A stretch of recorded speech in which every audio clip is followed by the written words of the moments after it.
উপস্থিত সম্মানিত পেশাজীবী ভাই বোনেরা, আমরা দেখেছি কয়েকটা রাজনৈতিক দল হঠাৎ করেই দেশে পিআর বা সংখ্যানুপাতিক নির্বাচনী দাবি করছেন বা দাবিতে সোচ্চার হয়েছেন।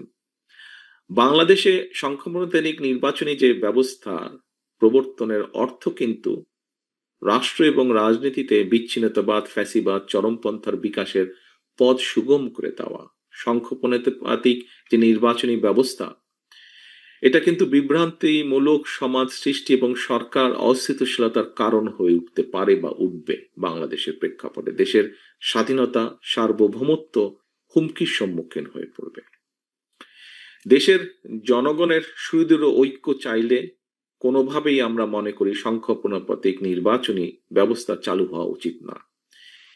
এই ধরনের দাবি উত্থাপনের বিষয়টিকে কোনো দল গণতান্ত্রিক অধিকার হিসাবে দেখলেও, বিবেচনা করলেও দেশ এবং জনগণের স্বার্থে বিএনপি বাংলাদেশকে সংখ্যানুপাতিক যে পিআর সিস্টেম, এই নির্বাচনী ব্যবস্থার জন্য উপযোগী নয় বলেই আমরা মনে করি।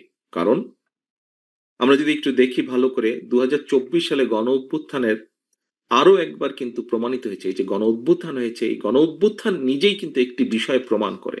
সেটা হলো দেশকে যদি তাবেদার মুক্ত রাখতে হয়, ফ্যাসিবাদ মুক্ত রাখতে হয়, তাহলে জনগণের ঐক্যই হচ্ছে সবচাইতে বেশি জরুরি।